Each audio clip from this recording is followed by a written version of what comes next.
Good morning, everyone. Our next panel is going to share really a perspective on services that are available to people with disabilities in this eastern Maine area. We're going to hear from Karen Frazier with the Bureau of Rehabilitation Services, Stephanie DeRocher with Work Incentives Planning and Assistance, and then we're going to hear from Renee, who is a person who has found a way to really create a pathway to a better economic future. So let's start with Karen. And Karen is the Director of Systems Improvement and Quality Assurance Division at the Bureau of Rehab Services. Karen has a BA in social work and received her master's in industrial organizational psychology. In 2008, I was impressed by this. Karen was the Department of Labor's Manager of the Year. Exciting.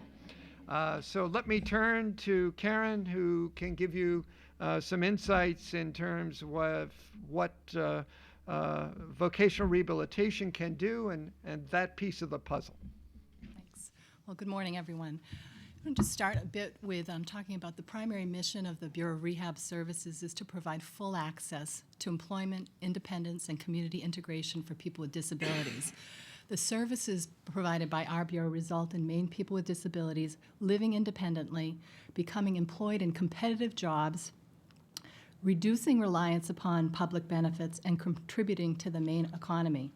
As we've heard so far this morning, asset development is a critical part of this, and I'm really pleased to be here today and participating on this panel.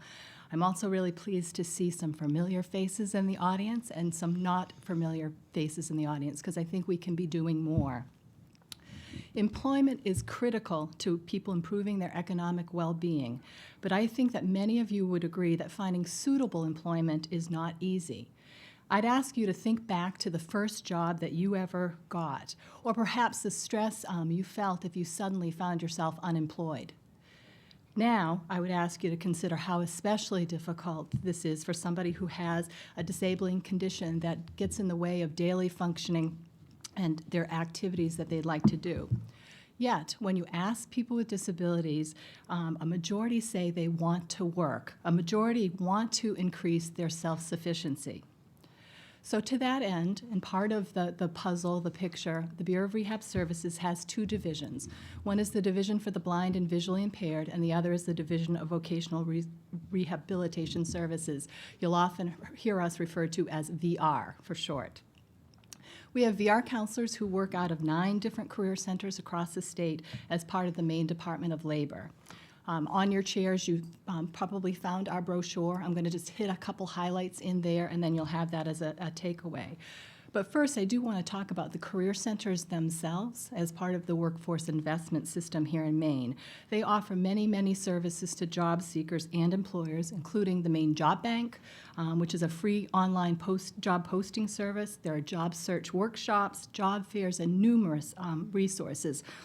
One of the most recent things that was published is this guide called Job Hunting in Maine, and it is just full of different ways to help people get employed, and certainly worth going online and finding it or picking it up.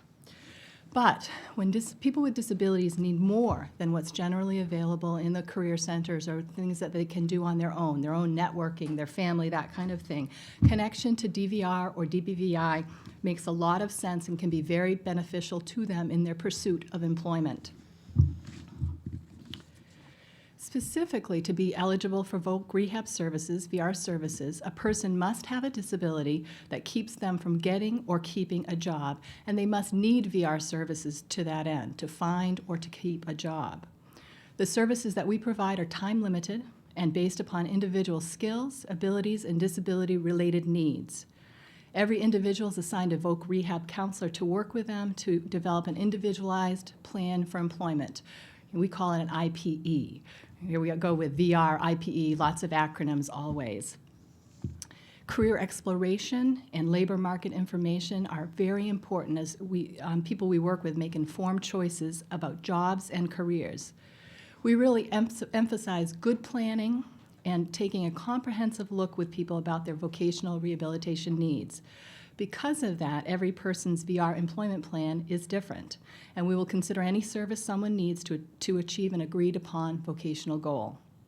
Examples. We might purchase tools for somebody, equipment. We might provide job search assistance. We might provide job coaching help. We also assist with training and education.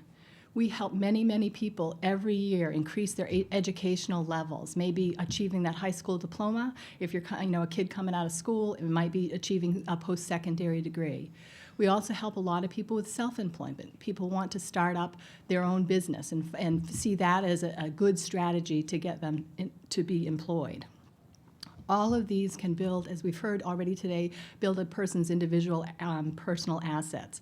The key for us is that all the services that we provide must be clearly needed for a successful employment outcome. Again, as we heard earlier, poverty is pervasive. I think the statistic this morning was that 3 times the general population here in Maine lives in poverty. Active participation in an employment plan offers people with disabilities the opportunity to improve their economic situation and ultimately their overall well-being. And I speak for all of the people who work for the Bureau of Rehab Services. We're very pleased to be part of that picture. Thank you. Our second presenter will be Stephanie DeRocher, who is a Certified Work Incentive Coordinator with MMC. Stephanie joined MMC in January 2007 after graduating with a Bachelor of Arts in Social Work from the University of New Hampshire. She also had 2 years of experience in the AmeriCorps National Civilian Community Corps. So Stephanie, and we have lots of acronyms, but I hope you'll explain what is a CWIC, Certified Work Incentive Coordinator, and how could what you do fit into the overall picture here? Great. Well, good morning, everyone. I am a community work incentives coordinator that's certified to provide individualized benefits counseling to people who receive Social Security disability benefits, want to go to work, but also want to know how does working affect my benefits. There are many people, as we've heard today, with disabilities who do want to work, but are afraid of losing their cash benefit and, more importantly, their necessary health insurance.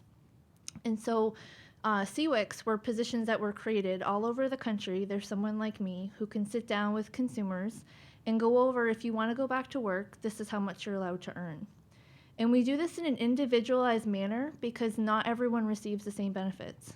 There is no one size fits all, this is how much everyone with disabilities can earn. And so CWICs have been certified to understand how SSI works if you go to work, SSDI, Medicaid, Medicare, your housing assistance, your food stamps, and there's tons of other benefits that someone receives that they have legitimate concerns about. If I go to work, what's going to happen to these? So there are 5 of us that cover the entire state of Maine. And we meet with anyone who's 14 and older, who either wants to go to work or is working, and we will meet with them one-on-one to help them understand how working will affect their own benefits. That's a very important first step, but if you ever go to work, the first meeting you have with a CWIC should not be your last, because part of the complexity is not just understanding how work is going to affect your benefits, but making sure that when you do go to work, that your benefits change the way they're supposed to. Social Security, DHHS, housing programs, EITC coalitions have created these great incentives that allow people with disabilities to go to work and keep some of their benefits. But they often bump into problems when consumers go back to work that the agencies they're partnering with don't know the work rules. And so just because you might be able to explain to someone this is how much you can earn and keep your cash benefit or keep your Social Security check, they do often run into problems when they actually go back to work because of the policy issue that Michael talked about before, the policy integration. Our services are free, and we will meet with someone even beyond their first meeting to help guide them and navigate through all the different problems that they might be having when they go back to work. There were some questions before about how does Social Security treat all of these great assets that we've been talking about today. And I was hoping we could take a few minutes and talk about, I think you'll be surprised how these agencies treat some of these programs we've talked about today. The Family Development Account, for example. Social Security does not count the income that someone deposits into the Family Development Account, nor do they count it as an asset towards their eligibility, because the FDAs can only be dispersed for qualified expenses. So if the person's putting money in for the FDA for school, buying a house, going to college, then they can only retrieve that money for those reasons. So Social Security doesn't count that as an asset or income. MaineCare also does not, and neither does food stamps. And so what I often find in my world is that people are afraid to use these resources because they're afraid of how they're going to be treated by these agencies, and little do folks know that they're not counted. So that's one resource, the Family Development Account. EITC, we talked about a lot today, is the Earned Income Tax Credit. It's excluded as income for some MaineCare programs. It's excluded for 9 months from Social Security if you're on SSI. So it gives people an adequate amount of time, hopefully, to spend it on things that they need. And it's excluded as income for food stamps. So again, we think that these programs are counting the income when in fact they're not. We haven't talked a lot about family self-sufficiency programs today, and I don't want to try to do it justice because I'm not a family self-sufficiency expert, but if for those of you who aren't familiar with the program, it's a program for folks living in housing agencies who are receiving, say, Section 8 or are living in public HUD housing to do something similar, to save money aside and to use that for a qualified expense later on when they want to become self-sufficient. So normally when someone's in public housing, they go to work, their rent goes up. And so when their rent goes up, the housing family self-sufficiency programs will take that money and put it into an escrow account and hold it for them to be used on expenses that can help them become financially self-sufficient. And those programs as well are not a countable resource for MaineCare until the person actually can retrieve the funds.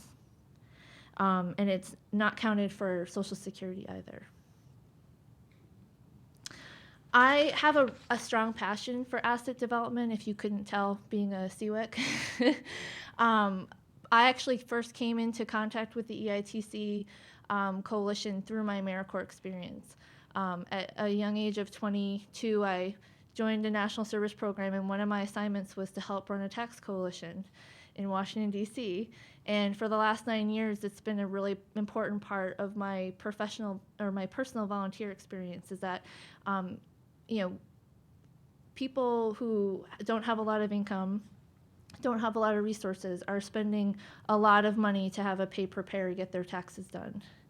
And they're walking out the door with a lot of money and don't know what to do with it. And there are a lot of great resources they talked about today that they can use that money on. And so that's part of my personal life that I feel very passionate about.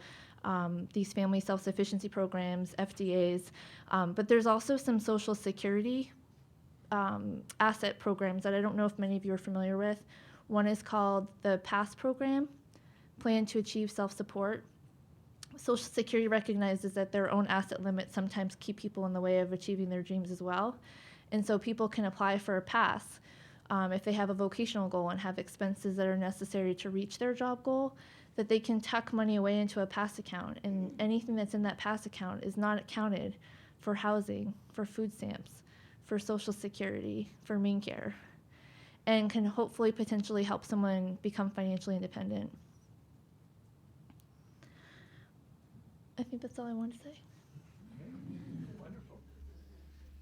You've introduced some new tools and strategies, as well as explained from the question earlier about, do people have to worry about savings and income, and how will it affect access to public benefits? So we're putting more pieces of the puzzle together. Our last speaker, Renee Folmsby, is a person who has put the pieces of the puzzle together for her own pathway to a better economic future, and I think will be a great addition to all our thinking about well, there's so many different programs, so many different tools. It's almost a maze to navigate through. But Renee, it sounds like you found a way. So maybe you can share your story. Thank you. I am a consumer of many of these programs, and I'm also currently a nationally certified massage therapist and body worker. I own my own business, and I do Swedish therapeutic massage, deep tissue massage. I'm a certified polarity therapist, and I also offer Reiki. I'm currently studying craniosacral biodynamics and hope by the end of the year to add a course in pre and perinatal birth trauma. I also work part-time at LL Bean. The significance of where I'm at right now is best taken in light of where I've come from. And I am a person that's been diagnosed with a disability. I struggled with severe major reoccurring depression most of my life, actually all of my life, up until fairly recently, probably the last 3 years. I was 3 years old the first time I thought about not existing anymore and spent my high school years in and out of the hospital. There was much concern that that would be the pattern for the rest of my life, that I wouldn't be able to take care of myself. I couldn't, hard to function, struggled very much to be around people.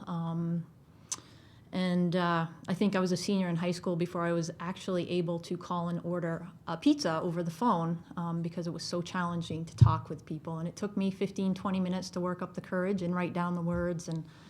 And it's kind of funny now looking back because I very much struggled with contact. I struggled with certain textures on my skin, lotion. And now I work with it every day. And part of the training process was receiving massage. And so you can see how where I came from and where I am today, it kind of brings it to light. When I thought about what I was going to do with the rest of my life, how I was going to support myself as a young person, that thought was beyond terrifying. I couldn't even go there. I'd have efforts here and there at working at different retail places or things like that, but never stayed longer than probably 2 years. I was struggling just to make it day to day, let alone thinking about employment and a career. As a young adult, I was financially dependent on family, and I think at that time I had help from Bangor Housing for housing and food stamps, things like that. A lot's changed since then. I can't be before you today and tell you that I did this, but I can honestly and sincerely tell you that we did this, because where I'm at today is really the accumulation of all of these programs for the most part. I'm looking down my list and I can say, yep, that's been a support in my life, and part of the reason I got here.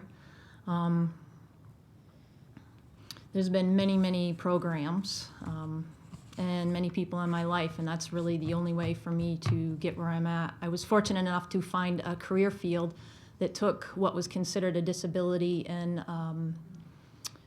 a hindrance and actually turn it around, and now it's an asset. And in this field, I perform very well and see some success. I work with people very much like myself, and able to offer some hope and see some real change in their life. So how I got there, how I got where I am today from where I came from. At one point I had some help from the Disability Program Navigator, which I understand is changed. There's another position like that. Stephanie was a huge help in me getting where I am and planning. The Maine Small Business Development Corporation, Ann McElhaney, both Ann and Stephanie were significant helps in creating a well-researched and clearly defined business plan. And then I used that business plan and submitted it for pass for a plan for achieving self-sufficiency and was approved for that. And that's how I funded my massage training. I worked with Voc Rehab for training in polarity therapy, and that's in a market in Bangor which is really flooded with massage therapists. the polarity in the craniosacral is what sets me apart, and my experiences growing up. I'm currently on a family development account with Penquis. I will have completed that in November, I believe, so I'll have $10,000 towards buying a home. I must say, honestly, though, after sitting through the home buyers class, I am not really sure that that's what I want to do. The gentleman teaching the class started out by saying, I've been a home lender, and I've been teaching this class for 20 years, and I don't own my own home, and this is why. And now I'm really reconsidering that. But that has been a goal of mine for 18 years. It looked nearly impossible, but now it is actually becoming a possibility, and I have the choice now. I'm grateful for the, I realize now it's CAS Coalition, but that free tax assistance. That has been very, very helpful, especially around the beginning of the year, and really struggling with figuring out how to do all that, all my taxes. I was thankful for Women Working Community and the Financing Your Future, the financial literacy class. Jim Maycumber was a great resource at Mainstream Finance in helping me develop the business plan and thinking about things in a new way. And as I said earlier, Maine Housing. And there's been times where Mel Claridge, advocate for the Disabilities Rights Center. A lot of these programs, they're wonderful, but when you try to put them all together, there are some significant challenges. Some programs don't even know within their organization that they exist, let alone working with other organizations. And so he was wonderful in helping me clear up some issues that had arisen. And so you can see with a list like this that I can say that we did, that my successes are evidence of something that we all have done. I have had to be persevering and courageous, and as a teacher once put it, I have intestinal fortitude. But it really is because of the support of many of these programs, and finding when I ran into many challenges, finding people that could help me clear things up. And again, Stephanie has been really huge in that. My financial outlook prior to these programs was very grim and discouraging. Currently, I'm still on the path until I complete my biodynamic craniosacral training in a year and a half. I'll be on the PASS plan. So still supported by SSDI and some of the food stamps, Maine Care and Medicare. But my outlook is very good. I am building my practice, seeing more and more people, and really looking forward to the time when I can be completely independent, and I feel like I'm coming to that place. And for people that's concerned about how working may hurt their benefits, I was able to work with Stephanie to plan these steps so my current finances would not adversely affect my benefits, and actually to maximize the benefits in a way that would help me to reach my career goals. And I have faced many challenges in using many of these programs, and I hope by this summit that some of these can come to the surface and be worked out. But for people that are looking to utilize it, that there are resources out there to help smooth the way to make it doable, and it is doable. So I appreciate the opportunity to be here and to meet some of you people who have actually made this possible for me. So thank you.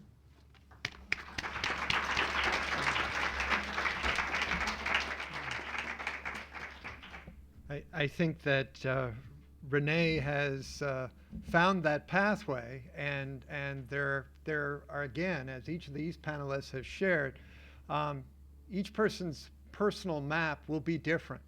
But what we're learning here is about the many tools and strategies that may be available, but they shouldn't be so hard to find. It shouldn't be a maze. There should be more coordination and collaboration. And really the purpose of these two panels was to expand each of our sense of possibilities. What we're going to do after the break is break into 3 small groups, and we'll share with you, it's on the agenda, a set of questions. But by breaking into 3 groups, hopefully there can be more interaction. Each group will have a facilitator. We'll meet for about 45 minutes, and then we'll wrap up at the end of this morning with hearing about suggested actions, next steps from each of the 3 groups. But here, again, this panel, I think, has captured the possibilities of vocational rehabilitation, working with a benefits planner, and then, as Renee shared, thinking about Social Security work incentives, utilizing financial education, utilizing savings accounts, putting all of these pieces together. What we need to think about is how can we make this possible for more people with disabilities here in this community? And we know it is possible, and that's what our small group discussions will be about. So let's give another round of applause to this panel.